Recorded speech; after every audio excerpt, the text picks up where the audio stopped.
You're listening to Inside the Locker Room with Wimp and Barry Sanderson on Tide 100.9 in Tuscaloosa. 56, the high Friday 53. I'm James Spann on the ABC 3340 Weather Center on Tide 100.9. It's 60 degrees in Tuscaloosa. Inside the Locker Room with former Crimson Tide basketball coach Wimp Sanderson and his son, former SEC and ACC assistant basketball coach Barry Sanderson. It's time to take you inside the locker room on your home for Alabama sports. Tide 100.9 and streaming on the Tide 100.9 app.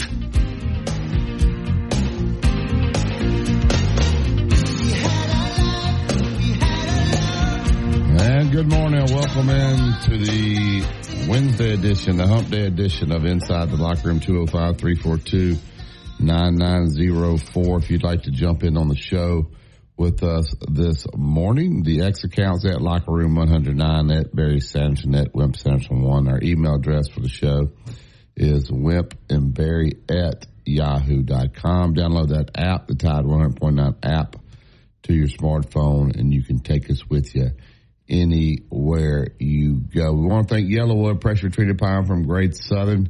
If it doesn't have that yellow tag on it, then you certainly don't want it. If you're looking to build a fence, deck, pergola, you want to use Yellowwood. Go to yellowwood.com to find the dealer that is closest to you. Good morning, Chase. How are you? Good morning, Dad. How are you guys this morning?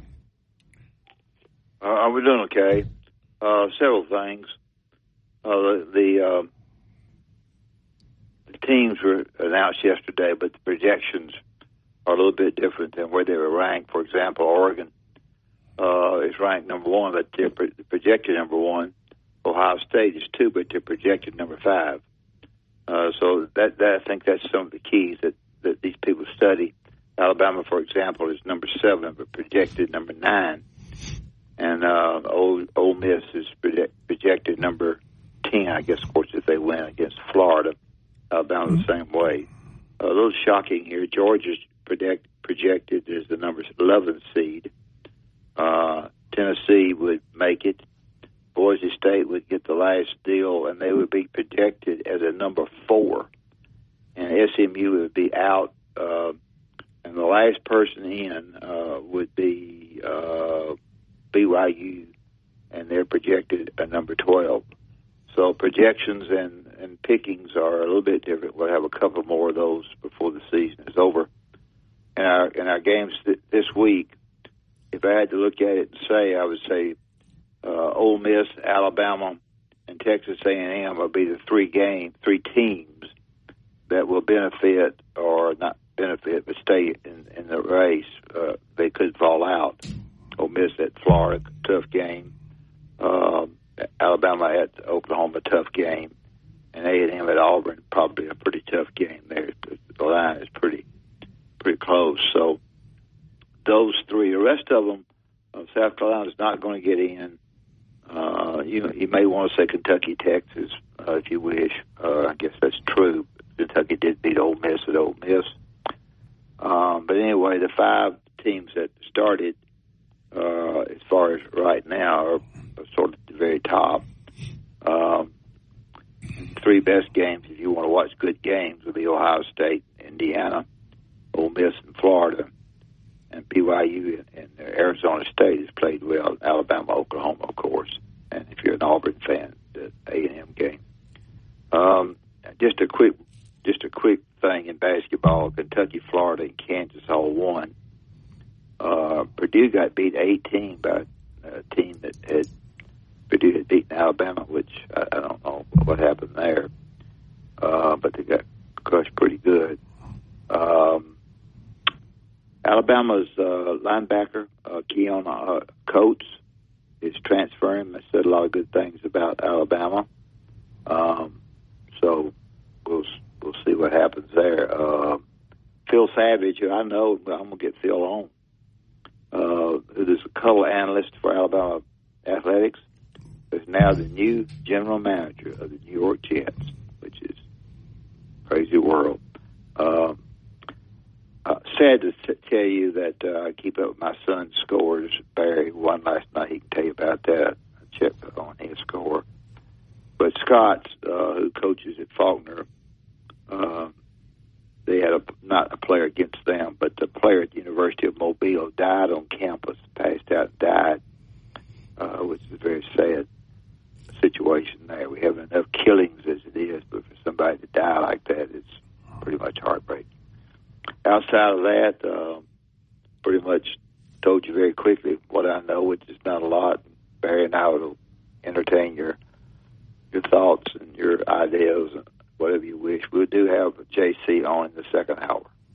Well, Bill Cameron, not JC. I'm sorry, Bill Cameron. Yeah. Probably the only Tom should be happy today, Dad and Chase.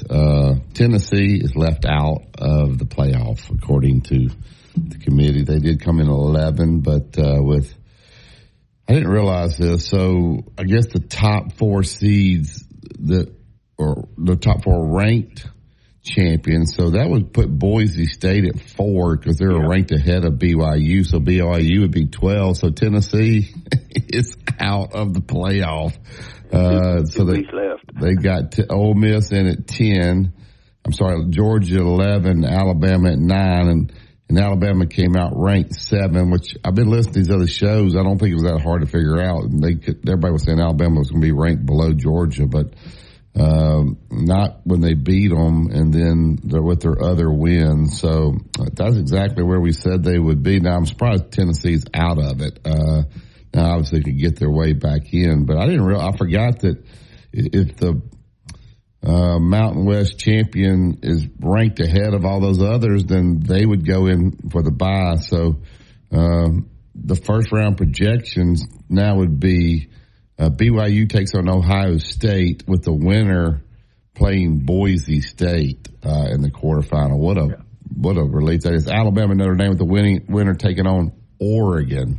So Oregon kind of gets screwed. They got to play, maybe a tough game. Georgia, Penn State would take on Miami. That'd be a great draw for Georgia, although they'd have to go to Penn State. And Ole Miss, Indiana would take on Texas. You think the Tennessee, Tom should be happy if Tennessee gets squeezed out of this thing. The year they beat Alabama, the Tennessee fans will be beside themselves, correct? I'm surprised that Clemson is 17, which is a little bit surprised. I know the schedule hadn't been as tough as it maybe should be, but 17 is a big number.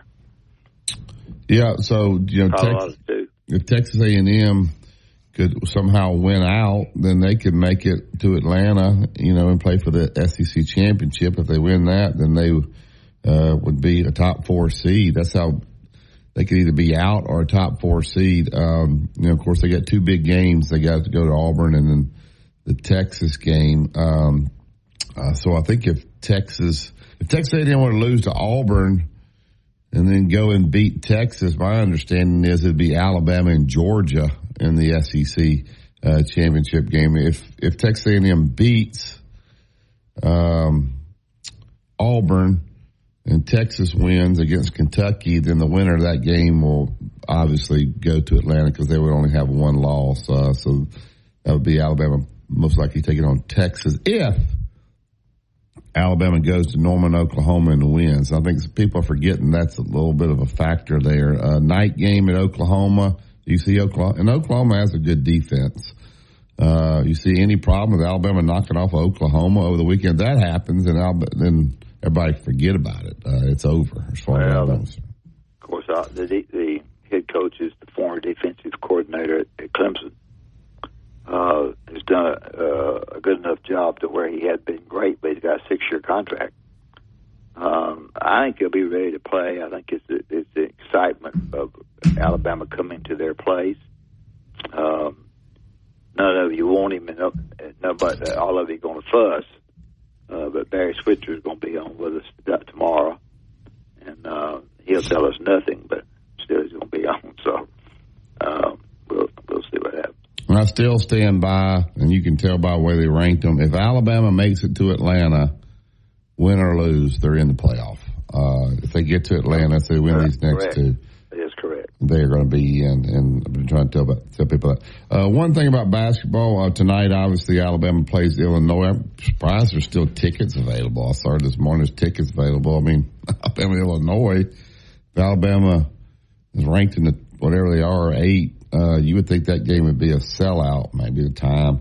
But Kentucky, when they knocked off Lipscomb, Lenny Acuff said that was the best offensive power force team he's ever seen in Kentucky. So Mark Pope, and I think Lenny Acuff knows basketball. So Mark Pope, in a very short time, has Kentucky 4-0, and they're not just winning. I mean, they're winning big, 97-68. I think one thing they're doing a little bit different. They're playing a little bit offensively like Alabama, but they're playing better defensively.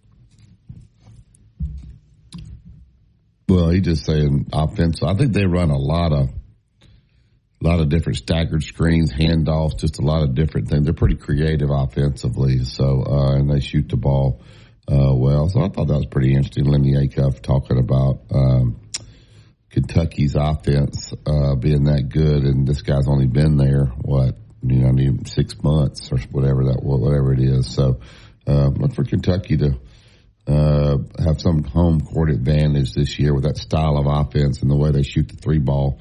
Kind of back toward the Rick Pitino days. So that's kind of interesting to me. All right, we'll take the first break.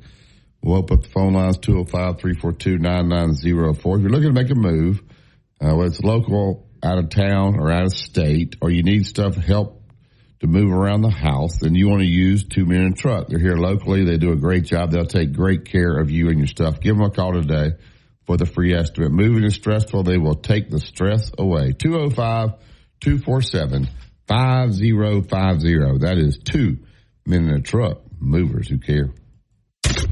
Here's what's trending on the Tuscaloosa thread. Good Wednesday morning. The University of Alabama is attempting to assure students and parents that campus safety is their highest priority, as after an intruder followed a person with access into Mary Burke Hall on Tuesday morning. That person was not associated with the University of Alabama and was taken into custody for trespassing. Click TuscaloosaThread.com for more local news, sports, and weather coverage all throughout the day. It's absolutely free. Don Hartley, Town Square Media, Tuscaloosa. Tide 100.9 traffic. Tuscaloosa traffic now from the Townsend Nissan Traffic Center. Not bad at all on this Hump Day Wednesday. We are pretty much free flowing around the area. If you're traveling on Lurleen Wallace northbound onto McFarland Boulevard, that's pretty much moving at posted speed. You've got McFarland east and westbound. Nicely traveled between Watermelon and inflammatory bowel disease research and care for over 50 years. Learn more about research, education, and support at Crohn's Colitis Foundation.org.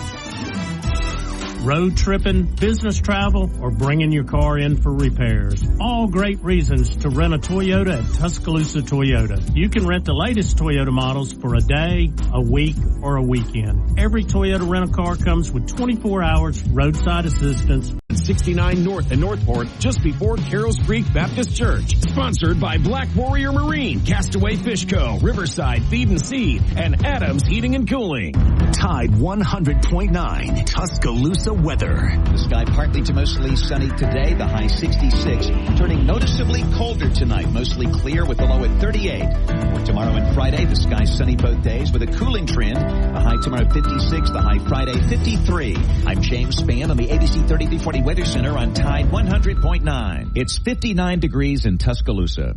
Where the season never ends. This is your home of Alabama sports. Tide 100.9 and streaming on the Tide 100.9 app.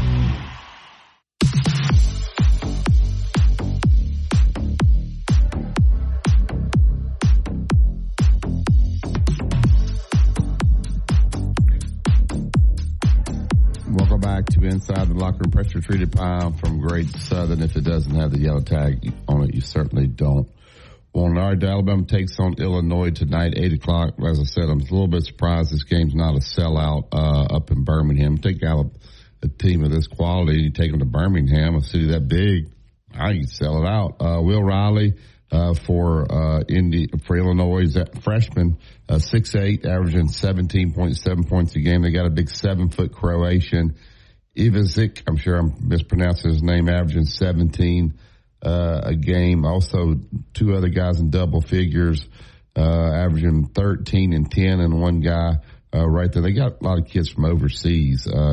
Djokovic is averaging 9 a game. So you got they're undefeated. Illinois, their wins are against here coming up. Eastern Illinois 112-67. SIU Edwardsville 90-58, and they beat Oakland 66-54. So they haven't really played that tough of a schedule. But Coach Oates talked about how it's a traditional, pick and roll team, run traditional offense. But Brad Underwood is a tough guy, and his team will play tough and will play physical. Alabama's an 8.5 point favorite tonight up in Birmingham. Coming off a loss there, just your thoughts about this will be a physical game. So if the big kid from Rutgers gets in foul trouble, I think they show that Grant Nelson has a hard time guarding the post. They may have to go to Sherrill. But I would look at foul trouble tonight. If they can get that big kid from Rutgers in foul trouble, that could be tough for Alabama. Yeah, I'm not. You have to tell me. I don't know how good he is. Undoubtedly, he must be good. They wouldn't have given him the money they gave him to get him. I think he's maybe not as. I don't know. I think it'll be a physical game. Alabama, I'm sure, went to work trying to get better on the defensive end. Not to giving up 87 points is a big deal. But you've got to, counteract that, and they stayed close with Purdue all the way. Purdue just got killed last night for some reason. So I'm sure there'll be a big home court advantage for Alabama, and they'll come out a winner in that particular game. And playing these, they played some soft games, and this will be their second tough game. So a combination of both is what they want, and they should be. They're picked so high, nothing less than the national championship almost is a disappointing season. That's not good for anybody. That everybody just carried on about their recruiting. And I'm sure that when we get to the SEC, I'm telling you right now that Auburn is not any second place team in the SEC. They're not bad defensively. They're hard to beat down there, and they'll win their games down there. But they are not as good as people think they are. And I think you would agree to this. Arkansas is questionable too. Arkansas is not very good defensively, not well coached. Tennessee be allowed to be in there. Yeah, Auburn will go to Maui, and they'll take on Iowa State in the first round, and they got some field over in Iowa. I think Connecticut's over there, and I think they're actually in the same bracket, so they may end up playing Connecticut. I just talked with David Odom. He called me about Mother, and he's not going. This year, their doctors did not want him to fly over water 8 hours. Yeah, Dave Odom, my former boss, runs the Maui Shootout, which has an incredible field. So next week, Chase, you'll be able to kick your feet up and watch some big-time college basketball with Alabama traveling to Vegas, taking on Houston. I guess that game's on Tuesday night. So, all right, let's get to the Yellowwood Hotline, get Philip in. Good morning, Philip. Morning. Good morning, guys. Hope you're good today. How are you? I'm fine. Barry, I agree with y'all 100% about the crowd tonight in Birmingham, because normally when they play these games in Tuscaloosa, they don't have to sell out. The first excuse is, well, it's hard for the Birmingham crowd to make it there on time. Well, they're in Birmingham. Yeah. Now, maybe it's closed. I had the news on this morning as I was getting ready, and they said there were tickets available. My son Jack was wanting to know that I had 2 tickets. I ain't got no tickets. I thought it was a sellout when I heard. Of course, the tickets left probably are up in the upper deck. So I just think with a city as big as Birmingham and what this team's supposed to do and coming off a Final Four, and Illinois is a good team, game should sell out, in my opinion. So I don't know. I agree, and hope they can win tonight. I think obviously I hope they can win. goes without saying. But Illinois is going to be tough. They've always got a good basketball team, it seems like, and going back for 50 years with good tradition and physical style of play. And I hope Alabama's ready. Alabama hasn't. The last few years since NATO's, they haven't won the games in Birmingham. I know they lost to Richmond up there. I know Clemson went up there and beat them. So that has not been a game they've won in the past when they've gone there. They may have won. I can't remember if they won any, but I know they lost a couple that I went to. So that's not a given. Yeah. Yeah, they lost to Gonzaga a few years ago. Yeah, so that's at least 3 losses right there in Birmingham. Yeah, and that was the Brandon Miller team. And matter of fact, Alabama gave up about 112 points that game. They gave up a lot. I think something like 112 to 101, something like that. I went to the game, and it was just, couldn't stop them. Yeah. But yeah, that's a big game tonight for the Tide. And again, I like the way the football team. Not Richmond, Davidson beat them. It was Davidson beat them. Clemson beat them, and Gonzaga beat them in Birmingham. So right. Birmingham hadn't been kind to them. That's right. Barry, how you and Wimp feeling about the Alabama and Oklahoma game? Sort of, just get to the bare bones truth of it. How you guys feeling? Well, I don't know. I just don't. Of course, I'm not over in the football building, so I'm sure they're preparing like no other. I don't hear a lot of talk about it. Do you? I don't think people know a lot about Oklahoma. I don't think people think they're very good, and they don't know their personnel. So I don't hear a lot of talk about Alabama, Oklahoma on the radio shows. Now I'm sure Alabama's over there preparing. I think mentally, the game is on Oklahoma's side. I don't know. I'm not saying they're winning now. I'm just saying I think mentally they're more able to get them ready to play than in past games, because Alabama's coming in there and they need a win, and they'll be ready to play, and the crowd will be goofy as it can be, and we'll see what happens. I know you don't. Yeah, that does help Oklahoma. For Barry Switzer, so I guess that's the reason I got him home. But I need to get somebody out there. He may not tell us anything, but I got him on tomorrow. So no, you don't know the. When he gets on, Philip, you can cut off for about 15 minutes. I love listening to him. I think he's a great guest. I love listening to him. I appreciate you having him on. Oh, yeah, so Tim, one of our loyal listeners, sends me an email about the weather. Says the weather. I know you've always been worried about the weather. Said no rain forecast. Temp in the day, mid-60s, night, mid-40s. Right. That's a little chilly for the Alabama boys. Mid-40s. Yeah, Alabama dodged a big bullet with the weather. Now, last week it was a little bit different out there, but it's going to be colder in Lynette Saturday night than it's going to be colder in Norman, Oklahoma, which is what I thought it would be the opposite. So, but anyway, Alabama dodged a big bullet. Sir? 6:30 game?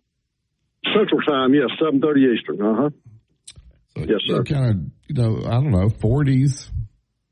That's nippy. That's nippy I'm sure when you're in those pads and all that, but that's a little bit different than what they've been playing in for sure. Yeah, when you got a ball coming at you, getting Milrow slinging one of those bazookas at you, you got to be able to hang on. But I don't know. I feel like Coach DeBoer is very focused. I feel like he does all he can from his standpoint to get our guys ready. If our guys aren't ready, it's on them. I love the way Coach DeBoer sort of prepares. He's just a grinder, man. I love him. This is a playoff game for Alabama. I mean, if Oklahoma's more ready to play for you than you are in this game, then you better check yourself. Oklahoma's playing for nothing. You're playing for the playoffs. You're playing for the playoffs, which equals a lot of money and a lot of good things for your program from a recruiting standpoint, and for DeBoer. Just think of the positive stuff that will spin off of this if DeBoer is able to get Alabama into the playoffs. I think that's easy for y'all to say, but I think the percentage of people being ready to play is more on Oklahoma's side.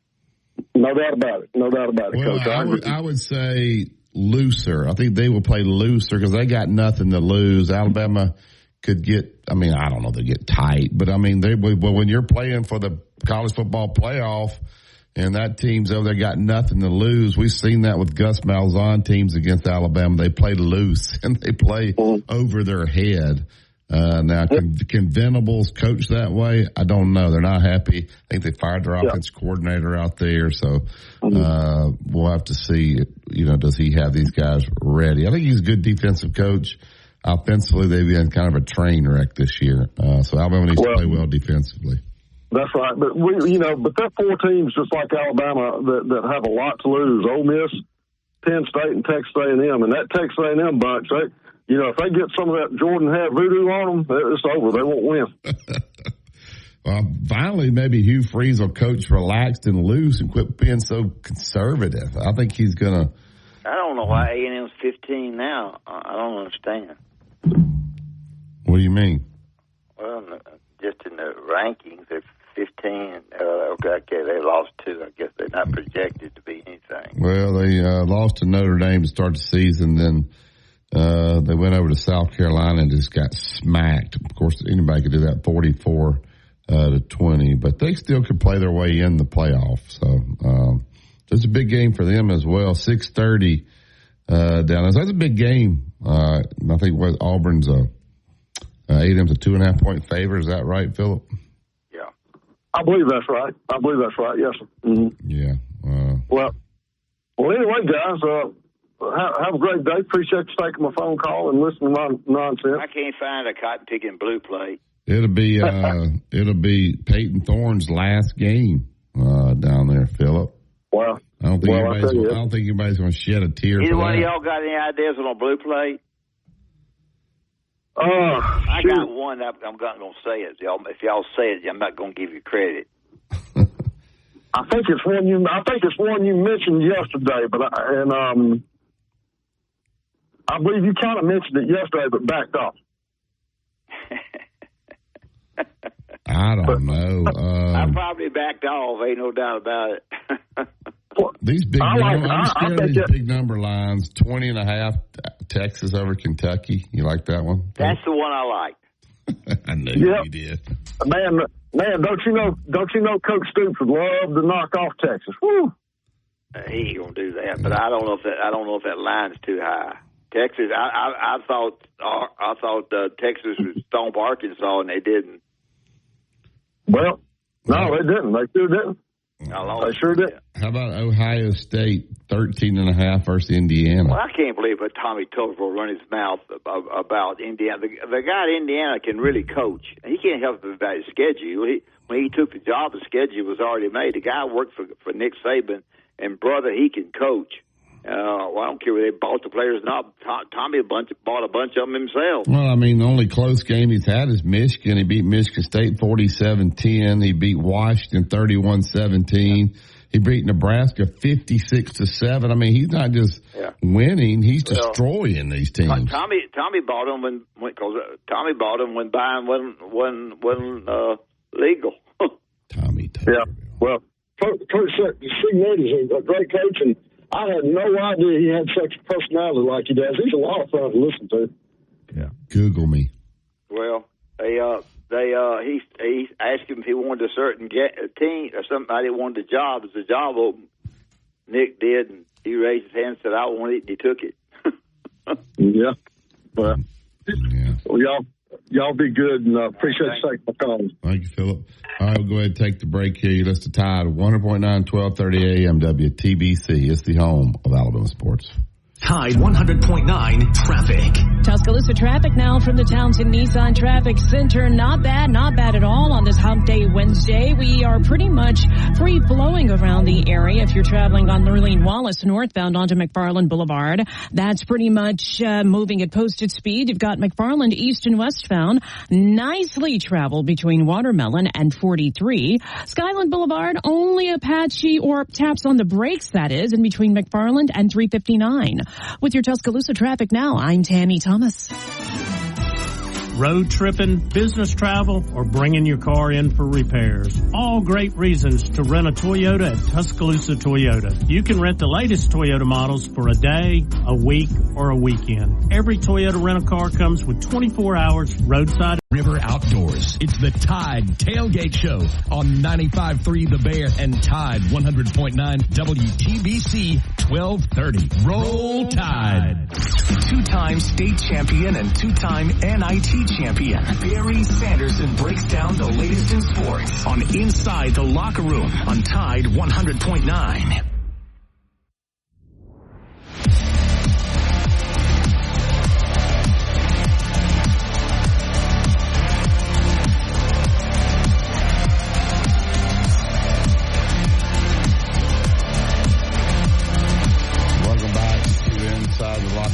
I guess it's decided as far as the two marquee games next week. Alabama-Auburn's 2:30. Is that right, Chase? That's what I'm seeing here. And then the Texas A&M game is the primetime game at 6:30. So you can go from eating your turkey to watching Alabama-Auburn. Well, eating your leftover turkey. That's on Saturday. And then going to Texas and Texas A&M. All right, get to the Yellowwood Hotline. Get Tom in. Good morning, Tom.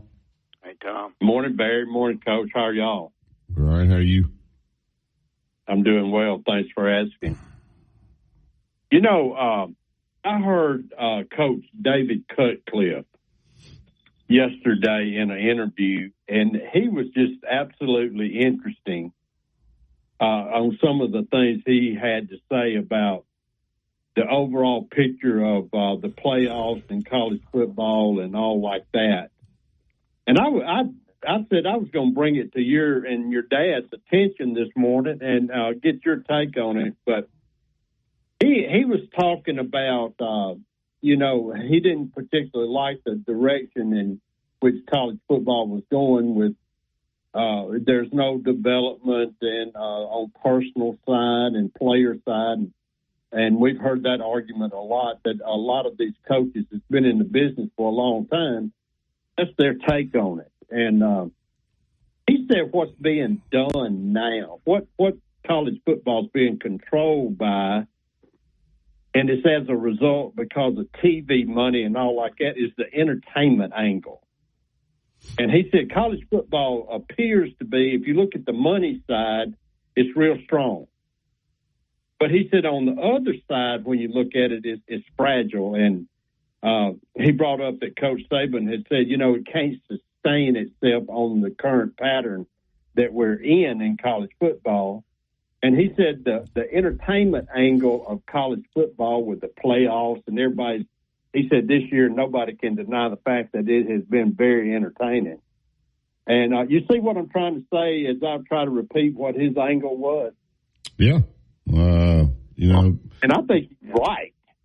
When he says right too, yeah. When he says he doesn't like the direction, you talking about he's more like development. Recruit the young person, bring them in, develop them not only as a player but as a person. He said college is a place you make life. We all know this. It's a place you make lifelong friends. You become a family on a team and all those things. He said that's being lost with the transfer portal and NIL and other factors involved. But he tended to believe that developing people, it was better for him to do it on that side.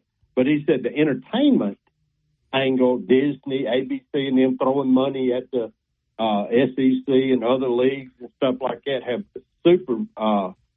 superseded all of that, and it's become, more driven by entertainment than it is anything.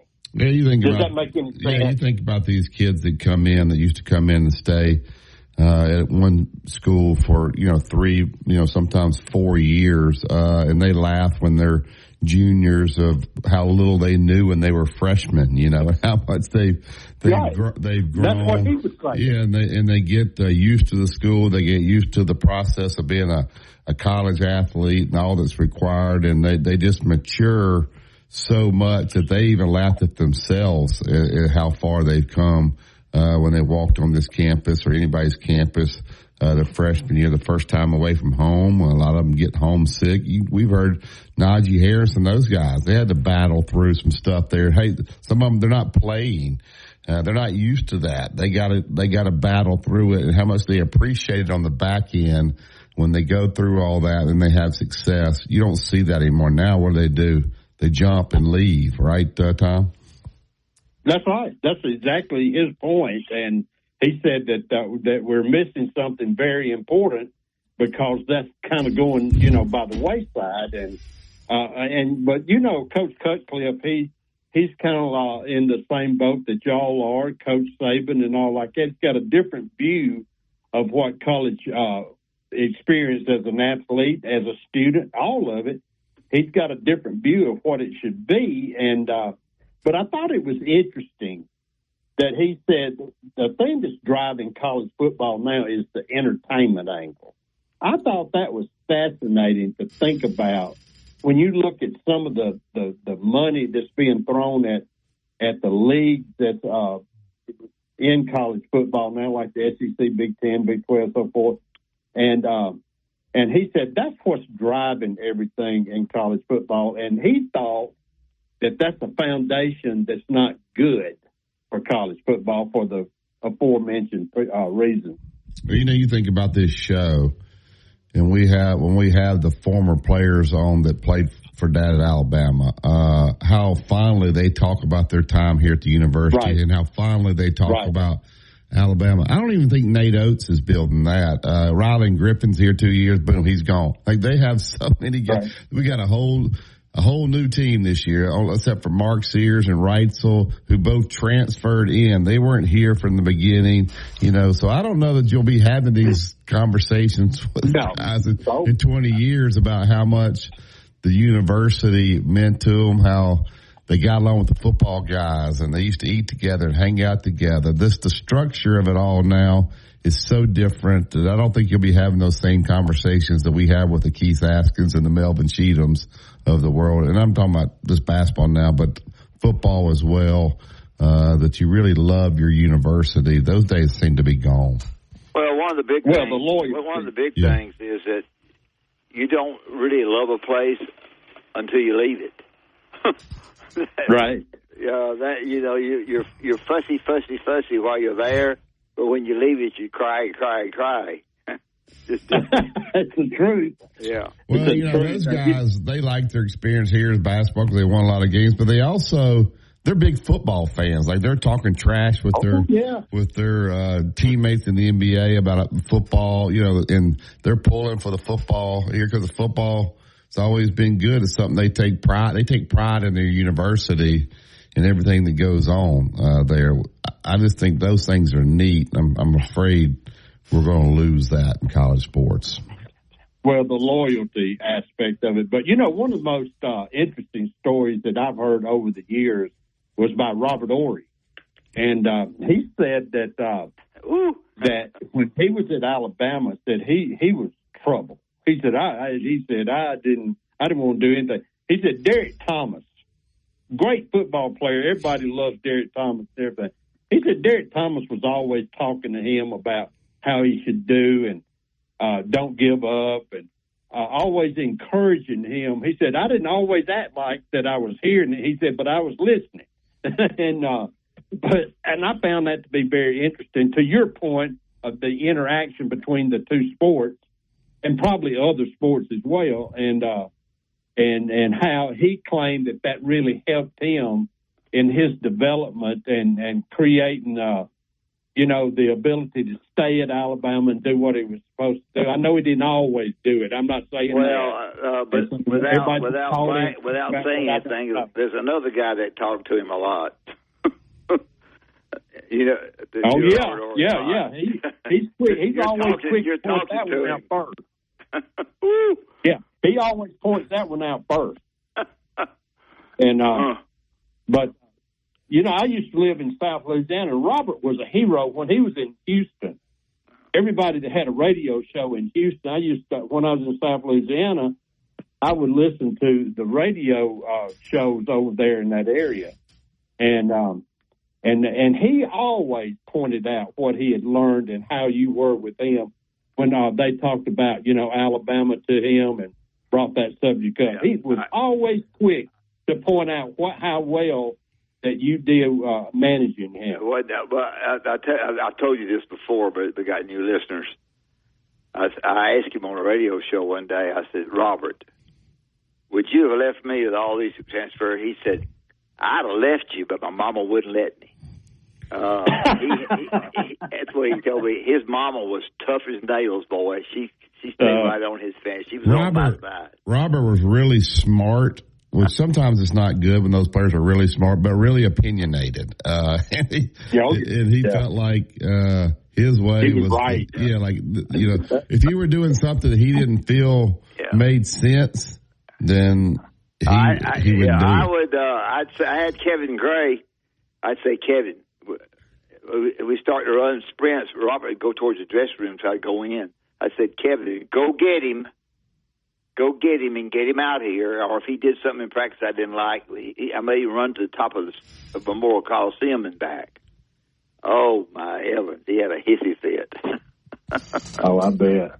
But, but to y'all's point, when they come back now, every one of them that are on the show and talk about, they always talk about how much they love Coach and how much they appreciate what he did for them and this, that, and the other. And that loyalty, that's one of the things that we're losing in today's sport. The loyalty to each other, the loyalty to the university, and so forth and so on. And it's sad to see it go. But Tom, I'll tell you, there's only one I couldn't get to. And I hadn't been able to get to him yet. Sprewell. Really? No. Well, I remember when he got in trouble in the NBA, they run over to your office and interviewed you about Sprewell, and you said, well, you know what? He never was in trouble when he was here at Alabama. Just did what I told him. He wasn't making 23 I said to him, he said, did Sprewell ever hit you? I said, Sprewell didn't hit me, but I was a darn good candidate. That's what I told him. Thank y'all. Thank you, Tom. All right, we'll go ahead and take this next break here. Open up the phone lines, 205-342-9904. I think Tom's right. About Cutcliffe, we are losing that in college sports. Now these guys are making money, and those guys that left Alabama football last year after their freshman year and went to Ohio State. Come on. That quarterback. That's ridiculous. All right, you listen to Tide 100.9, 1230 AM WTBC. It's the home of Alabama sports. Go inside the Alabama Crimson Tide with the Gary Harris Show.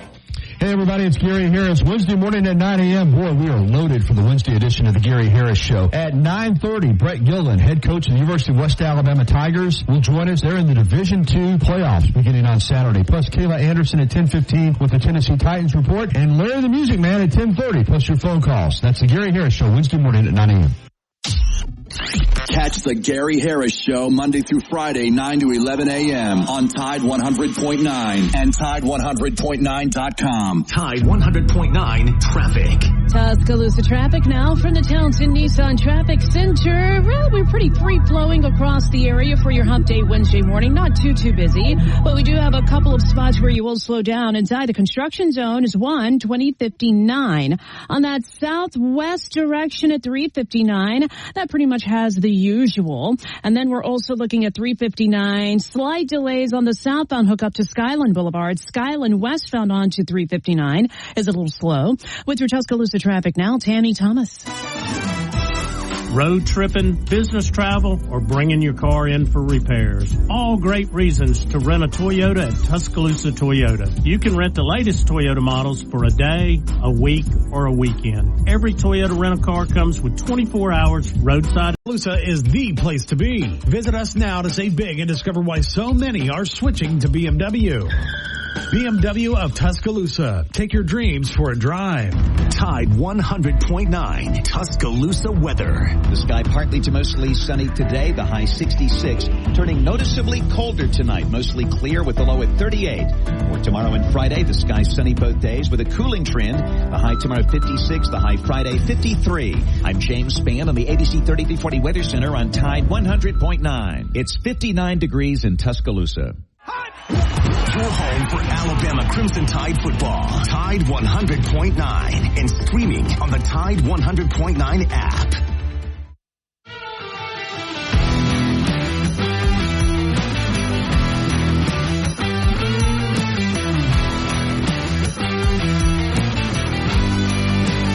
Welcome back to Inside the Locker Room. Pressure treated fine from Great Southern Wood. Always remember, guys, if it doesn't have the yellow tag on it, then you don't want it. I already had my game last night. We played New Hope from Mississippi. They were actually 26-3 last year, but they just kind of finished playing football. Man, they were big and strong, but they had just kind of playing football, so they hadn't had a ton of practices. But I've been trying to get my guys to take charges, Chase and Dad, and they had some big old guys, and just play on the baseline. I mean, he literally just ran my guy over. All right. I mean, just lowered his shoulder, ran him over, no call. And he makes the layup. So I scream because I'm trying to take up for my guy. The guy calls a technical on me. And then I'm like mad about that. And he's getting ready to call another one. And one of the other officials looked at it and said, Don't do that. Because if he calls the next one, it's the first, we're 3 minutes into the game. I'm going to be going home.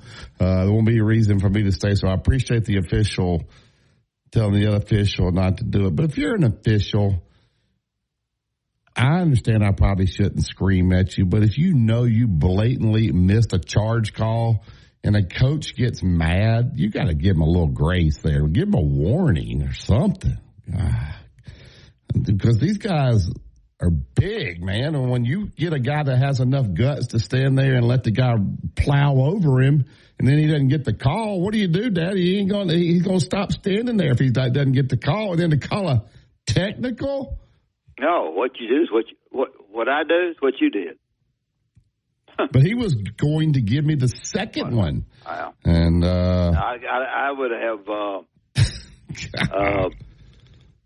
said to you, give me the second one, I'm taking my team off. You can't do that. But, they've got all these rules, but, if he'd give me the second one, I'd have been gone.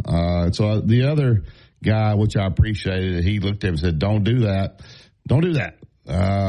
Which maybe I shouldn't have yelled, but, I'm going to send that clip. Well, you beat the crap out of him. I'll call Jenny to find out the score. But I'm going to send that clip to the guy. To the director, just so he can maybe teach his officials. Maybe I'm wrong. I'm going to have him look at it and say, if this happens and a coach yells, does that worthy of a technical when a guy gets plowed over like that? And so then every time my guys drove and got hit, that one guy that in the technical, it wasn't like he was going to even it up. He just turned his head. I don't want to criticize officials. I know it's very difficult to get officials for high school games, and I think they do the best they can. But when you just watch a guy just get absolutely run over, okay, you missed it, but then to throw a technical out there as well, and then get ready to throw a second one, well, something's not right. The biggest problem they have, Barry, is that in trying to be a high school official and trying to make a little bit of money for yourself that you need for your family, you're not taught.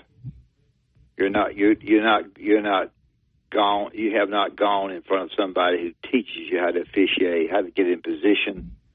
And you have to be tough-minded.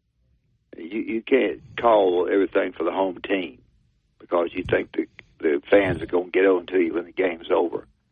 Well, the best rule they've put probably in high school basketball is they wipe the fouls off after each quarter. So you have to commit 5 fouls in a quarter, and then you shoot 2.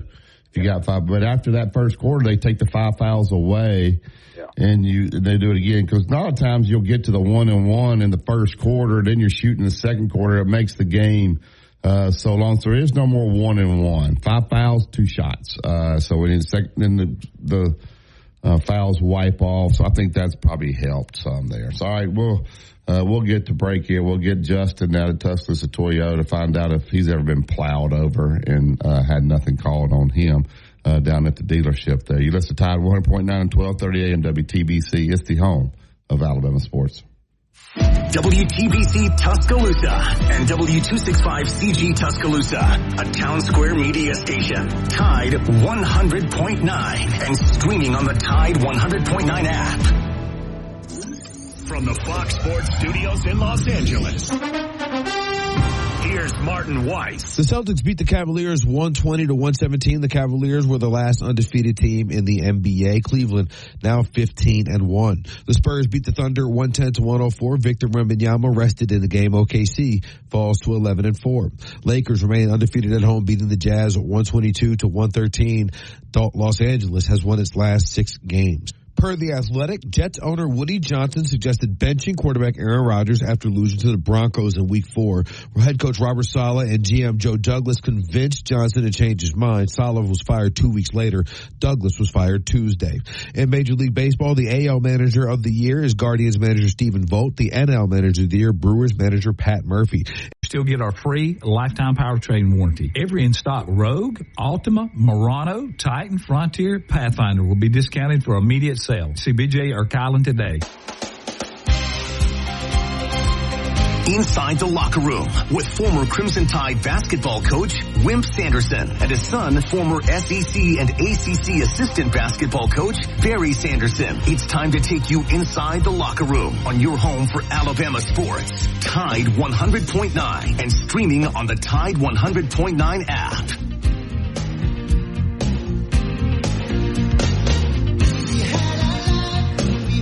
Welcome back to the second hour of Inside the Locker Room. Andrew Kniffer, he's my Allstate insurance agent. Andrew was at the game last night. I appreciate that. He's out at 4705 McFarland Boulevard, Suite 3 over in Northport.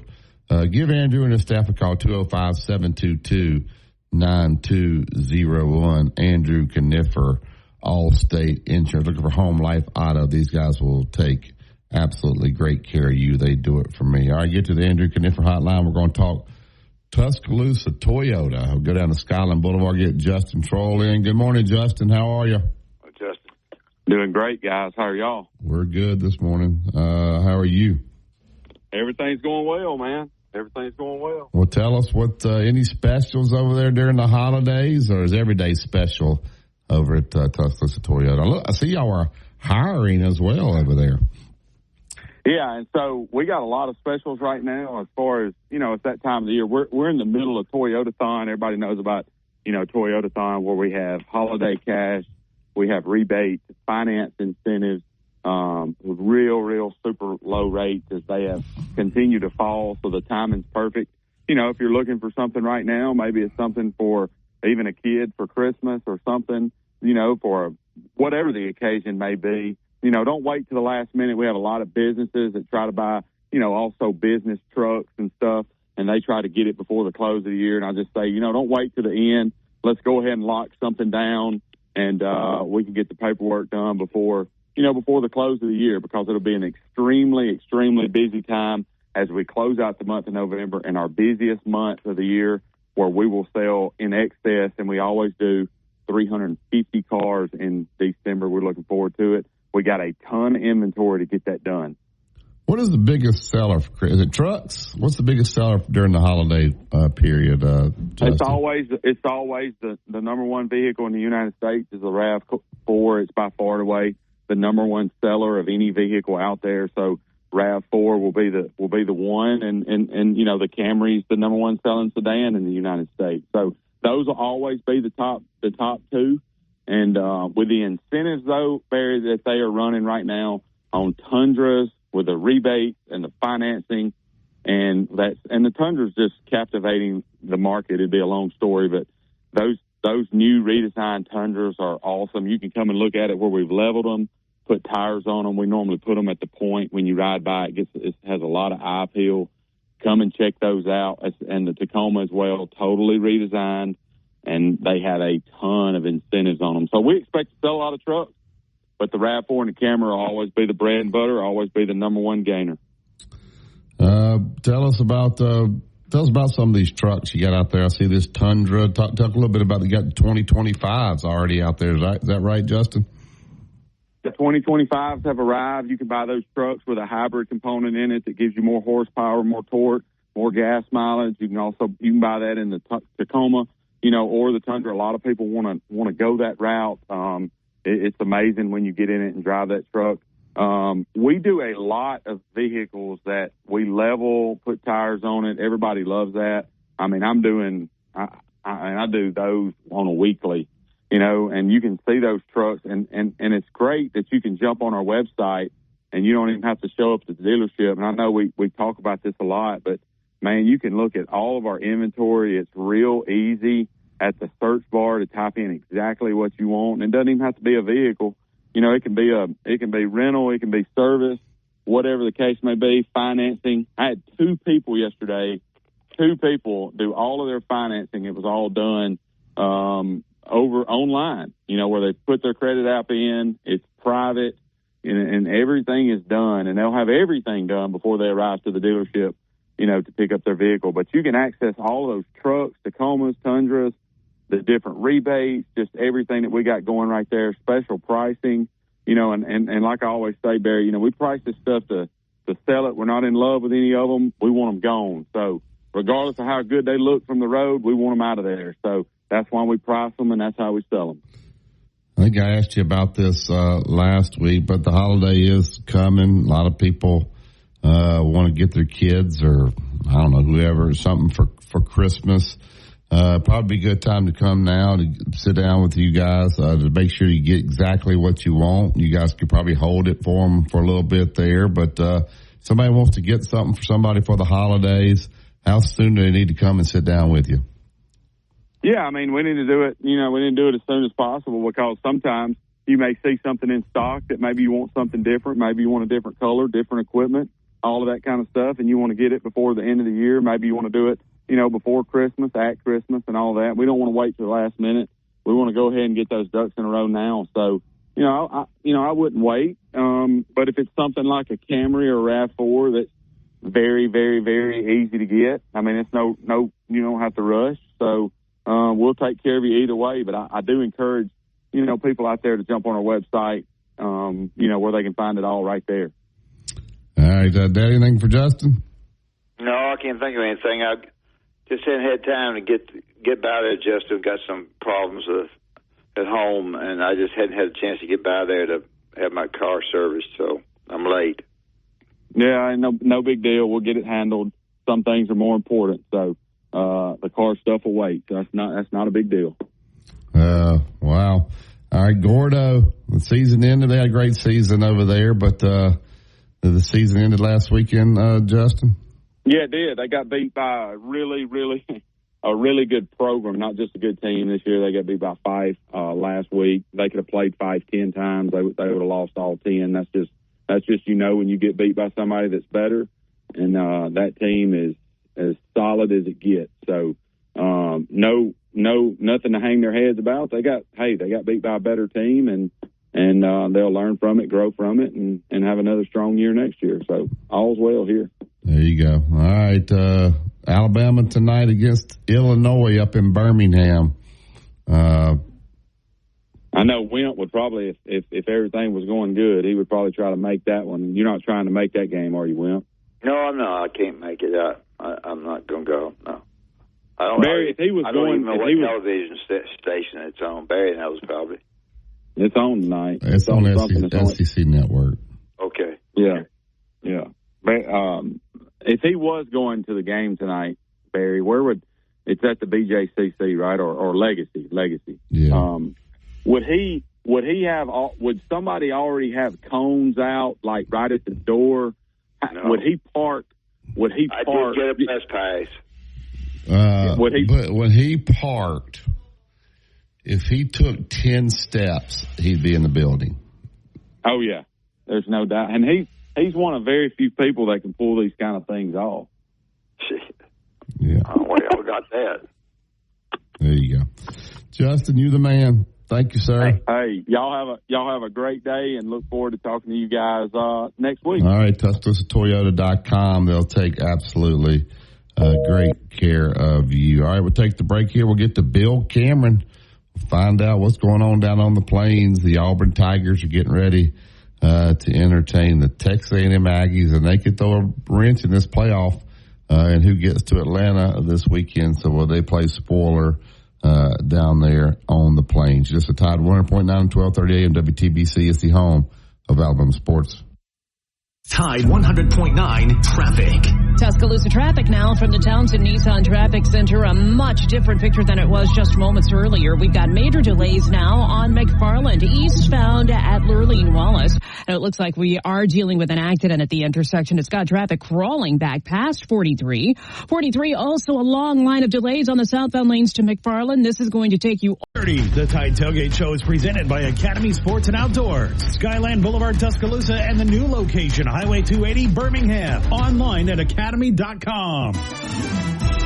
Road tripping, business travel, or bringing your car in for repairs. All great reasons to rent a Toyota at Tuscaloosa Toyota. You can rent the latest Toyota models for a day, a week, or a weekend. Every Toyota rental-car comes with 24 hours roadside assistance and is backed by an entire team of people you know and trust. Rent a Toyota and let's go places. Reserving yours is a breeze at TuscaloosaToyota.com. The Alabama Securities Commission protects you from financial fraud. Anyone asking you for investment money must be licensed. You're careful with your money. Fraudsters aren't. Before you invest, call our hotline at 1-800-222-1253 to verify the licensing of the person making an offer and the product. Don't lose your hard-earned money. Learn to protect yourself at asc.alabama.gov. Paid for by the Investor Protection Trust and brought to you by the Alabama Broadcasters Association and this station. 365, 24/7. You'll find road and utility crews, tow truck, law enforcement, and first responders working along Alabama's roadway. We're making improvements and helping our communities stay connected. We're working hard to make sure you're safe on the road. Now we need your help to make sure we're safe too. Alabama's Move Over law requires you to move over a lane when you see flashing lights on the roadside. And if you can't safely move over, please slow down. Visit DriveSafeAlabama.org, brought to you by the Alabama Department of Transportation, Alabama Broadcasters Association, and this station. Are you receiving unemployment? Your benefits could be at risk. Here's how you can protect yourself and your benefits. Never respond to mail notifying you of a false claim in your name. Never answer a text message asking you to verify your account. And only respond to official Alabama Department of Labor's social media pages.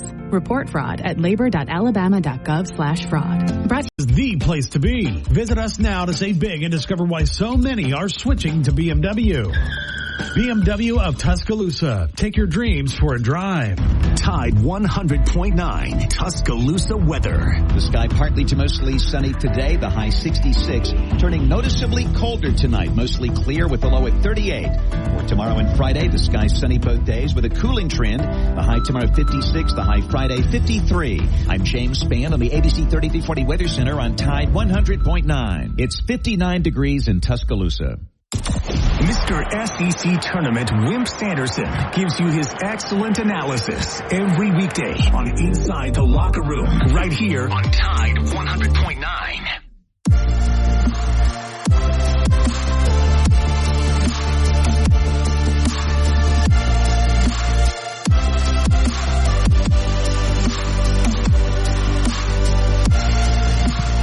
Welcome back to Inside the Locker Room. All right, we'll get right to the Yellowwood Hotline. He's with ESPN 106.7, The Drive, down in Auburn, Opelika, every weekday 4 to 6. Joins us every Wednesday, Bill Cameron. Good morning, Bill. How are you, sir? Hey, Bill. Doing fine. How are you guys? We're good. Go ahead, Deb. All the callers that you get at Auburn right now concerning Auburn football, are they worried? They think the new recruits are going to help it? Are they concerned about the overall offense, the defense? Tell our listeners what the concerns are with the people that you talk to. You know, it's interesting, Wimp. The biggest concerns recently have been from folks wondering if Hugh Freeze's offense is still a viable offense. That's one of the things that we've spent a good bit of time talking about. I mean, it's not as though RPOs are going out of style or they aren't working anywhere. But since it hasn't worked, at least point wise, for Auburn, I think that's probably one of the bigger concerns. I don't think there are terrible concerns, at least right now. Everybody's sort of holding their breath as we're 2 weeks away from signing day. I mean, Auburn still has a really good looking class, but we'll see how things finish here. But everybody's pretty optimistic, cautiously optimistic. If they're going to hang on to all these guys, but I'd say that the biggest concern is folks wondering, is this offense going to click when you get the talent that Hugh Freeze and his staff are trying to bring in.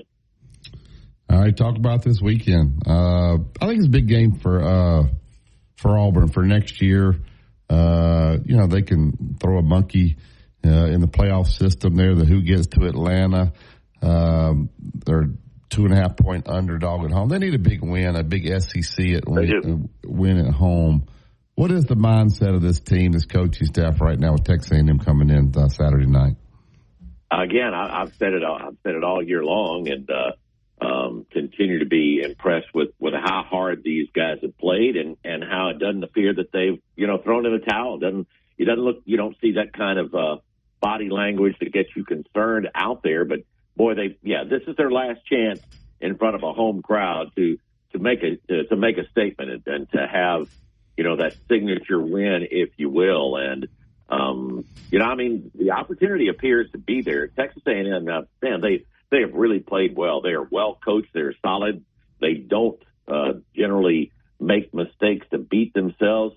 But they've only left the state of Texas twice. They went to Mississippi State and played well, and then they went to South Carolina and did not. I mean, this will just be their third time to leave the state. The fact that it's a night game, Auburn's first home conference night game. It's the last regular season game. It looks like it's going to be great football weather. Going to be a little chilly, but great football weather. I think some things sort of line up for Auburn, but they're going to have to play well. A&M isn't likely to help Auburn. Auburn's going to have to play a game once again with not too many mistakes, and then make some plays when the opportunities are there. I think a lot of folks were surprised when they saw that the line was only 2.5, but you look, and again, A&M's been able to make plays and come through when they need it. Auburn has not, but again, they're coming off a performance where they really didn't make mistakes. That's crazy. I don't care who you're playing against. The fact that last week Auburn didn't have a single penalty, that's hard to do in practice when there aren't even any officials out there. So I think they've got the opportunity to do it, but they haven't been able to thus far. And like you said, they need to make that kind of statement, especially in front of the home fan. Yeah. Are they going to be able to be able to keep their defensive staff? Well, I would sure hope so. I mean, yeah. DJ Durkin has done an unbelievable job this year. I asked that question. Yeah. Well, I'm sure they're going to do everything they can to try to keep him. I mean, keep that staff, because they've played better and better every week. They're now on a stretch where they haven't given up 100 yards rushing in 4 straight games. They haven't given up over 230 yards total offense over the last 3 games. And last week against ULM, it would have been under 150, except for that busted play with 8 seconds to go in the ball game. So I think that's definitely one of the goals. That another one of the things that Hugh Freeze really would like to do is keep that staff. But DJ has been a tremendous assistant, and this defense was just got so many young players on it too. Has really played well. So yeah, I think that's a must for Auburn, is to do their absolute best to keep this defensive staff. Bill, the current way recruiting is, and I guess now with NIL money and these guys getting whatever they're getting, we're seeing a lot of players. Alabama, I think, has had 3 or 4 guys flip here in the last week as it starts getting closer. people kind of know who they're competing against and how much. I think they should, if these guys want to commit, almost let them sign immediately and know what they're signing for. Have it on paper. Everybody knows. That way we can stop all this bidding wars here at the end when we get down to the end here. It's almost like I think you should have to re-sign your players on your roster so there's nobody holding you up for hostage. I guess at the end of each season, something's got to be done. You got the playoff coming, the bowls coming, the portal's about to open. It's about to be open season bidding war on teams that need certain positions and certain players. They're going there and outbid people. People are going to be flipping left and right. It just doesn't seem right to me. That's what college football has come to. What would be the problem of letting that class at Auburn already be signed and be done with it other than having to go through all this stuff?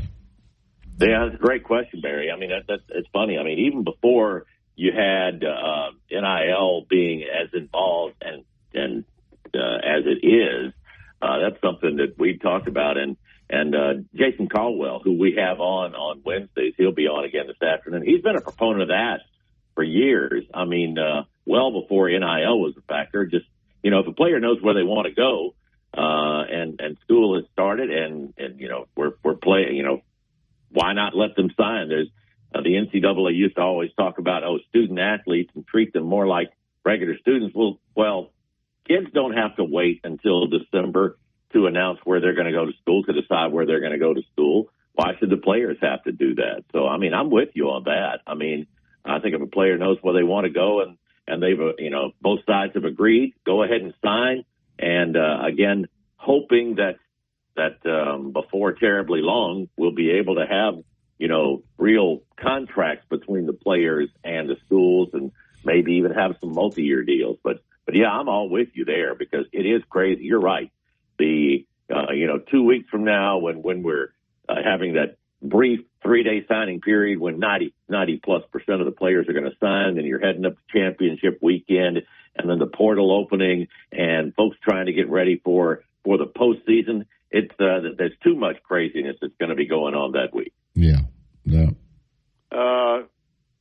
The good and bad of Auburn basketball. On the court, I would say. Oh, I'm sorry. Oh yeah. One of the goods has been this is the team that's making that extra pass this year, and they've been very unselfish thus far. The other night, 25 assists, and they haven't turned the ball over very much. I mean, they know who their best player is, and they're going to feed Janai Broome if they can. They're going to get the ball in there to him, and Janai is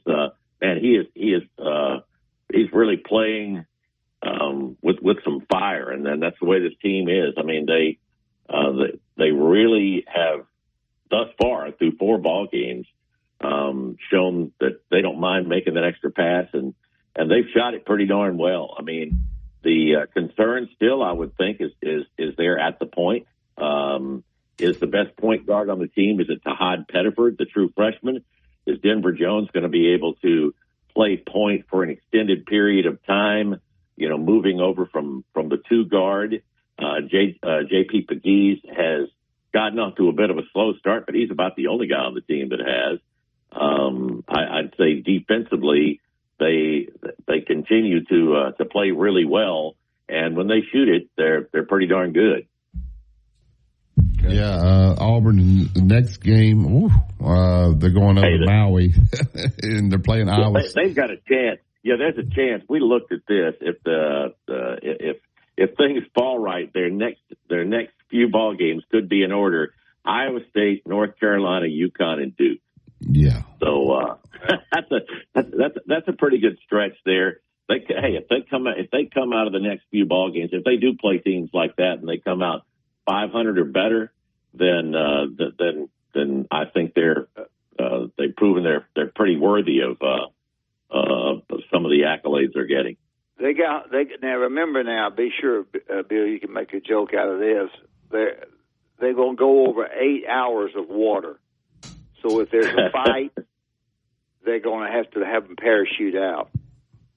Yeah, tell them to fight early. Don't fight in the middle of the flight, because they fight in the middle of the flight. Yeah, that's right. There's going to be nowhere to. 8 hours.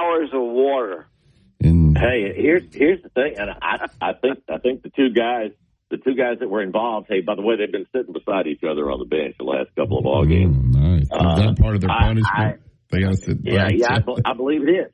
I believe it is. One of the things that I've noticed is how the freshman Ja'Kai Howard has been one of the first guys up, congratulating the players thus far. I think he realizes that he needs to show that kind of body language if he wants to play. And I don't know for sure. We talked to Bruce today. Maybe we'll find out. But I believe they're going to be on the flight. So yeah, I think everybody be interested to see, does it get there on time, and does everybody get off, looking the same? Yeah, so that field, looking at the bracket here, Memphis takes on UConn. Colorado, Michigan State winners and losers play there. The bottom bracket, Auburn, Iowa State, Dayton, North Carolina. Yeah, so if you knock off Iowa State, you're probably, you're probably looking at North Carolina if it went chalk. Yep. Dayton. There's no more Chaminade in this tournament. Everybody used to say when we go over there, we're at least going to get one win because we're going to play Chaminade. But somebody's going 0-3 over there, Bill. And Alabama's going to play a tough one over in Vegas. That's a great trip to Maui, though. Those games are early over there. Those guys stay right there on the beach. I highly suggest you try to go take that in, Bill. I'd love to. The problem is my co-host is the Troy women's basketball play-by-play guy, and he's going to be in Anchorage. So it's like I don't know that the station is going to be crazy about one of us in Anchorage and the other one in Hawaii. Yeah. So I think I've got to stick around. Yes. We were talking with Andy Bertram yesterday, and it's like, the fact that these ball games are going to be basically mid-afternoon is perfect for all the crowd that's going to be out there in Maui. Yeah, I've been to both those tournaments, Maui and the Great Alaskan Shootout. Let me just say, you want to go to Maui, not the Great Alaskan. It's dark, like 22 hours when you're over there in Alaska, and it is cold over there. So it's there's no question. If I had my pick, there's no question where I'd be. No doubt. All right. Anything else going on the campus over there at Auburn? I think it's a big weekend, obviously for football. I know baseball kind of wrapped up their fall season. I think they've been pretty pleased with that. Basketball is going good. What else is happening over in Auburn athletics? There's a lot of things. You've got the rest of the fall sports have been pretty good here. Everybody just waiting for that big moment, hoping that one's going to happen here in football. As we were saying right at the beginning, it's a critical one. It's the last chance also to get recruits on campus. And that's one of the things that, Hugh was talking about how important this weekend is. If they could pull off a win, and I think they can. It's hard to pick them because they haven't been able to do it. But that's the big opportunity this weekend. But it's been really good crowds all season long. I think the fans have done their part. Now they're just hoping the team will reciprocate. Yeah, Bill, tell everybody where they can find you. Yeah, it's the drive every afternoon, 4 to 6 on ESPN 106.7.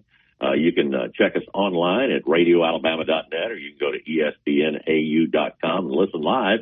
You can't catch us live, you can check out the podcast. Thank you, Bill. Thanks, Bill. All right, guys. Have a great week. You too. All right, there's Bill Cameron, ESPN 106.7, The Drive down in Auburn. Let's talk about Bryant Bank before we get to break.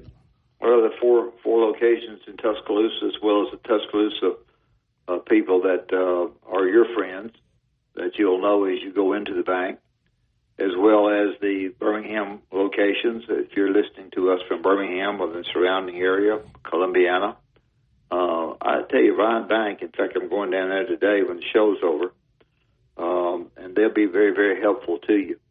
They want your business, whether it be private or whether it be personal, and they'll do everything they possibly can. Private or with your business, excuse me. They want your business, and they do everything possible to be sure that you're pleased with the way you're treated and the ideas that they have to try to help you. So go by Bryant Bank. Tell them you heard it on inside the locker room. It'll keep them talking about us a little bit. Maybe continue to advertise with us, and we hopefully you'll be well pleased with Bryant Bank. All right, we'll take the break here. We'll get back over the phone line, 205-342-9904. We also have some Nate Oates sound we can play and get you ready for a little bit of Alabama hoops tonight. Listen to Tide 100.9, 1230 AM WTBC. It's the home of Alabama sports. Tide 100.9 traffic. Tuscaloosa traffic now from the Townsend Nissan Traffic Center. A much different picture than it was just moments earlier. We've got major delays now on McFarland eastbound at Lurleen Wallace. And it looks like we are dealing with an accident at the intersection. It's got traffic crawling back past 43. 43 also a long line of delays on the southbound lanes to McFarland. This is going to take you. Experience the wow factor. Contact Shoot Masonry and Specialties at 205-887-3807 today and unleash your home's full potential. Are you receiving unemployment? Your benefits could be at risk. Here's how you can protect yourself and your benefits. Never respond to mail notifying you of a false claim in your name. Never answer a text message asking you to verify your account. And only respond to official Alabama Department of Labor's social media pages. Report fraud at labor.alabama.gov/. Savings now with free delivery and financing on select appliances at the Home Depot. Visit jdpower.com/awards for more details. Offer valid November 6th through December 4th. U.S. only. See store or online for details. Need to know what's going on with the Crimson Tide? Then subscribe to our YouTube channel for exclusive content on your home for Alabama sports. Tide 100.9 and streaming on the Tide 100.9 app.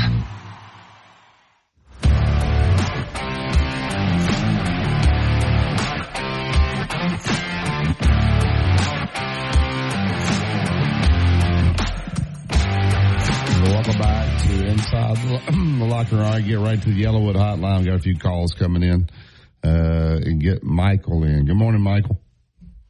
Hey, Barry. Hey, Coach. How y'all doing this morning? We're good. How are you? We're here.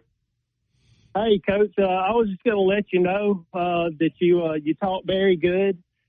He was taking up for his players last night, just like he should. I was listening to y'all earlier about the game, and just want to tell you he absolutely earned that technical foul. And I think the reason that the official might have been giving the second technical is because it took him a little bit to get warmed up, and it was hard for him to wind down. So he definitely earned that technical. Well, that's okay. I think the technical early in the game's not bad. Well, he was going to give me two if the other guy didn't stop him. So that would not have been good, Michael. I think when that's a play like that, a coach is going to get mad. As an official, you have to understand that. Now, if he continues, you could have warned him. But to give me no warning, the guy just gets mauled like that, and then you don't call it, and then they get mad. What am I supposed to do? Stand there and say, "Hey, sir, do you mind calling that next time?" What are you supposed to do? Well, I mean, that's what I say. You know, I totally agree. You know, I was watching from the other end, and it was I don't know if you saw it from the same angle I did, but it was a pretty vicious. You know, for high school basketball, like I'm the old school guy, but for high school basketball, they were letting them play a little bit harder than I would expect. There was when number 5 came in the game. He set a couple of screens with double elbows that took out two of you guys, and I was kind of like, I think I might would have called that foul, but anyway, I was just going to let you know I was going to back you up and pat you on the back and let your dad know that you was doing a good job. All right, well, thank you, Michael. Appreciate what you do for us. Thank you. Yeah, man. Thank you. Yeah, Michael. Yes, if you ever need somebody to come take pictures for you, that's your guy right there, Michael. He's good. He's consistent. He's always there. He does a great job. All right, back to the Yellowwood hotline. Get Joe in. Good morning, Joe. Who we firing today? Who we firing today, Joe? Well, Pat Smith didn't talk about anybody yesterday, but you know the deal. Fine bums. Well, Whip's on their show every Friday. He knows the connection. Well, Pat Smith. 3 Men Front. Yeah. Never heard. You know his connection. His of connection. Look, Feinbaum, Sexton, McGee, Lowe. What's the one thing all four of them have in common? They all graduated from the University of Tennessee. And, you know, he knows all that stuff. He knows all those contracts, all those buyouts. He gets all that information from Sexton. And Sexton lets the guys get fired. He gets that lump sum too, man. And he puts the next coach in there and gets that too. So you got that right. Yeah. Double whammy. Yeah. Now, what's the deal with you playing New Hope? What's that connection? There's no connection. They were 26-3 last year. They're over there by Columbus. And he just had messaged me and said he had a hard time finding good games around him. And it's only about a little over an hour over here. So he, Hey, I play golf over that way a lot. Got some buddies. But his football team did much better, I think, than he thought. So they lost last weekend. So he hadn't had a lot of time to practice. They're big and physical. They'll be good. They just got to have a little bit of time to practice. So that was why, just because they wanted to play some good competition that wasn't too far away. So so y'all don't have a home and home. It's just a one-time. We'll go back over there next year and hope, unless he was supposed to. Hopefully he won't call, and hopefully I don't have to go. But I'll probably go back. Can I ask you? Has Peoples called you from Northside? No. You know, Northside's 5A school now. I'd love to play Northside. I got a game this year. I'll play them. Oh, varsity? Yeah. Okay, great. Great. I'll have to come up there and watch you. No, I'm not. I would like. I still have a game left on my schedule. I saw they're playing well. I'd like to get Northside on the schedule. I think it'd be good because I'm not playing County Hyde and Hillcrest. So let's play somebody around here. I did play Sipsey, and I'll play a few teams around here, but not the. I'd like to play Northside. I think they're doing good, aren't they, Joe? Yeah, they're okay this year. Yeah. Hey, Mike Griffin yesterday made a great point. He interviewed Roy 2 years ago, Roy Kramer, and of course he calls it the Big Ten Selection Committee, and that's about what it is. You notice those brackets, all three SEC teams. If that's the way it would have finished, then all would have had road games the first week of the playoffs. But it's ridiculous what they're doing with the Big Ten there with Penn State. Penn State has not beat a top 25 team. Hadn't played one all year. Yeah, played one and they lost. We've beat 4. Penn State and Indiana's rankings that's ridiculous. But anyway, back to the interview with Kramer. He asked him, how did you decide to do the BCS with 2 computers and 1 poll? He said, I was over the NCAA basketball committee with 64 teams, and you would not believe the bias in that thing. He said it was the worst year I had of ever having to do anything like that in my career was that year. Is the bias back that bad in just the 12-team playoff? That's my question. Is it really that bad? Is it going to end up this bad? That's what I'm trying to say. No, but Indiana and basketball. Yeah. But Indiana should be ahead of Penn State. They got Indiana 7. Right now, this weekend, it'll play out. Either they'll win and move up, or if they lost, then you can drop them. But you don't put them Penn State ahead of them now. Let Indiana be ahead of them, and then let it work itself out. It's going to work itself out the next week. I thought I'm with you there, Joe. Alabama being a 9. Of course, that Boise deal kind of messes it up with them being ahead of the Big 12 teams getting that bye. So your best 4, it's a bad format. Your best 4 teams should get the byes, not the 4 champions. You let the champion get in, but seed it 1 through 12 once you get the 12 teams in, because then you have an unbalanced playoff now, because the luck of the draw, it's like misseeding people in the NCAA tournament. That one year Wichita State was so good, and they were misseeded, and they had to play Kentucky in the second round because they made them an 8 seed. That wasn't right. So they got to fix this. I guess it's 2 years until they can tweak it. So hopefully that'll get fixed. Oh, I forgot to ask you, Barry, how many threes did Sipsey Valley attempt the other night? You said they made 10. How many they made 11. They were 11 of 23. They were 6 of 20 from 2, 11 of 23 from 3.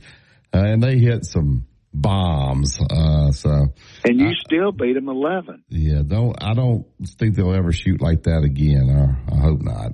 Well, when they play me, I hope they shoot. But anyway, you got to go to their place. No, it was at their place. So. Oh, it was at their place. Yeah, we finished up the year on senior night with them at our place. So they got right. They're better. Hey, thanks for taking my call. Thank you, Joe. All right, we'll go ahead and take the break here. We come back. We don't get another call. We'll listen to a little bit of Nate Oates and then wrap up the show and hand the football to Gary Harris and let him take it the rest of the way. That's a Tide 100.9, 1230 AM WTBC. It's the home of Alabama sports. Go inside the Alabama Crimson Tide with the Gary Harris Show. Hey, everybody, it's Gary Harris. Wednesday morning at 9 a.m. Boy, we are loaded for the Wednesday edition of the Gary Harris Show. At 9:30, Brett Gillen, head coach of the University of West Alabama Tigers, will join us. They're in the Division II playoffs beginning on Saturday. Plus, Kayla Anderson at 10:15 with the Tennessee Titans report. And Larry the Music Man at 10:30, plus your phone calls. That's the Gary Harris Show, Wednesday morning at 9 a.m. Catch the Gary Harris Show Monday through Friday, 9 to 11 a.m. on Tide 100.9 and Tide100.9.com. Tide 100.9 Traffic. Tuscaloosa traffic now from the Townsend Nissan Traffic Center. We've got our hands full on McFarland and Company. If you're traveling on McFarland on the north or make that on the east and westbound lanes to Lurleen Wallace, that's a little on the heavier side. Now, I can't say the westbound lanes have thinned out considerably, but eastbound, you 12 months, 12,000 mile coverage. Come celebrate our 50-year anniversary and pick out your new vehicle. Townsend Honda, Schuyler Boulevard in Tuscaloosa. Tide 100.9 Tuscaloosa weather. The sky partly to mostly sunny today, the high 66, turning noticeably colder tonight, mostly clear with the low at 38. For tomorrow and Friday, the sky sunny both days with a cooling trend, the high tomorrow 56, the high Friday 53. I'm James Spann on the ABC 3340 Weather Center on Tide 100.9. It's 61 degrees in Tuscaloosa. Inside the Locker Room with Wimp and Barry on your home for Alabama sports. Tide 100.9 and streaming on the Tide 100.9 app.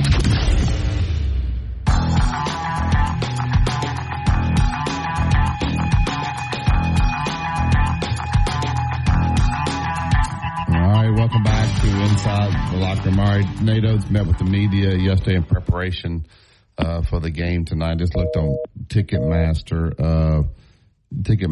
and there are tickets on there. They're not good seats. $30-something bucks you can get in the upper deck. If you're want to get in a lower level, there wasn't many of those available. They're like $125 a ticket there. All right, let's play Coach's opening statement there. You can get in preparation for this Illinois game up in Birmingham.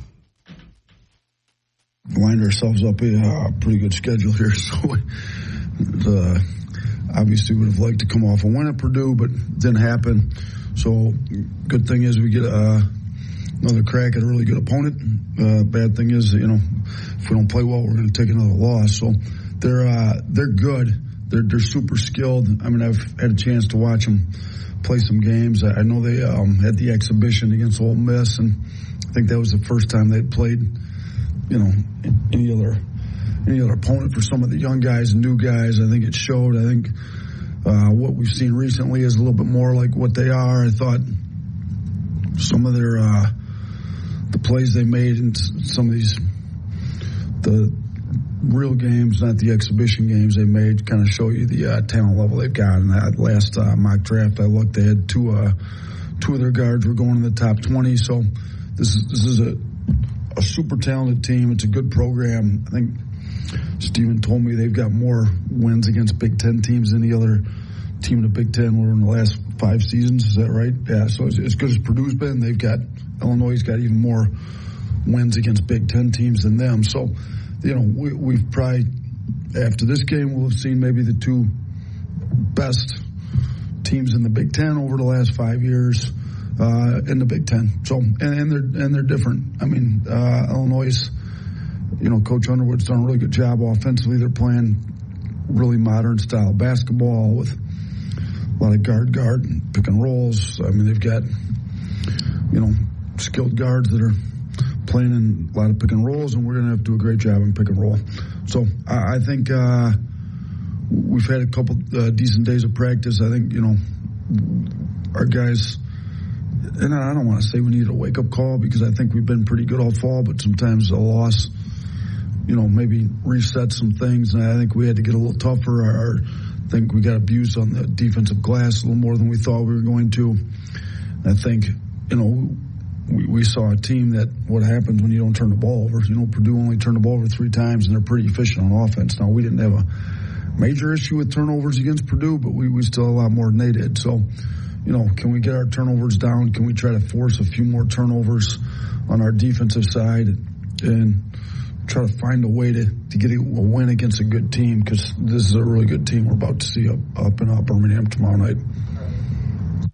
All right, there was Nate Oates. They got 2 players averaging over 17 points a game. A freshman, Will Riley, 6'8" freshman, 17.7. I talked about the Croatian, 7'1" Croatian, averaging over 17 points a game. Brad Underwood was at Stephen F. Austin. He was an assistant coach, he was head coach in junior college for a long time.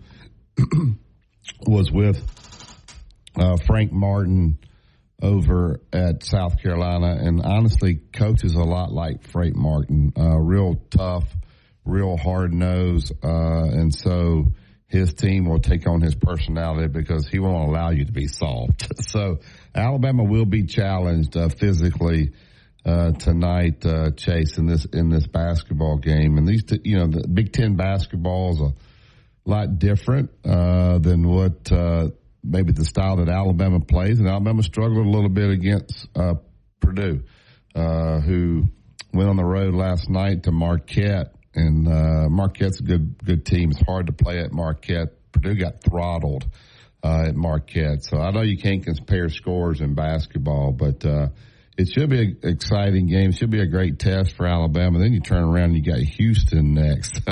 You talk about some physical basketball teams. Now, Alabama's freshmen are not your typical freshmen. They're not the little skinny guys that got to pick up some weight. I mean, those guys already have good bodies on them. Now, Grant Nelson still is not strong enough to defend guys in the post. Obviously, the kid from Rutgers is what I call him because I don't pronounce his name very well. Morey. He does have the body to bang, but, he gets in foul trouble down there. Now, Sherrill is a big body that you can go down. Reed's pretty big body, but you're going to have to defend the post. And it's probably something, quite honestly, they don't have to do a lot in practice because Alabama's not a post-up team. So you don't practice against that much. Now, I know they have a scouting report, but your walk-ons, or whoever's running the scout team, can't really show you what Illinois is going to show you tonight. So it should be, the line I think is 8. I'm surprised it's not a sellout. Looks like it's probably close. The tickets that are available are not very good seats. The thing about that, like the end zones in that arena, they're so far back from the court. It's just, I don't know. It's a nice place, but I think they could have gotten it a little tighter there. But should be good. The game's on SEC Network, so you don't have to have the pluses and the peacocks and that'll be nice. Just for me, I'm DirecTV. Just put that channel on 611 and watch the game tonight. So actually, I have no practice or no game today, which is nice. I've had 6 games in 9 days, so I'm ready for the break. All right, that's it for today's show. We'll get out of here and we'll make way for the Gary Harris Show. I think this football playoff is flawed. I don't know if they really thought this through. They should, as I say, get the top 12. If you win your league, you should get in the playoff, but you should not automatically get the bye. And to not mess the seeding up, but that's not the way it is. So be interested to hear Gary's take on this, what the committee did yesterday. If it went out today, Boise State would get the bye, and the Big 12 champion BYU or Colorado would probably be the 12th seed. So I don't know. I think it's a flawed system. You listen to Tide 100.9 and 12:30 a.m. WTBC. It's the home of Alabama sports. Have a great day, everybody.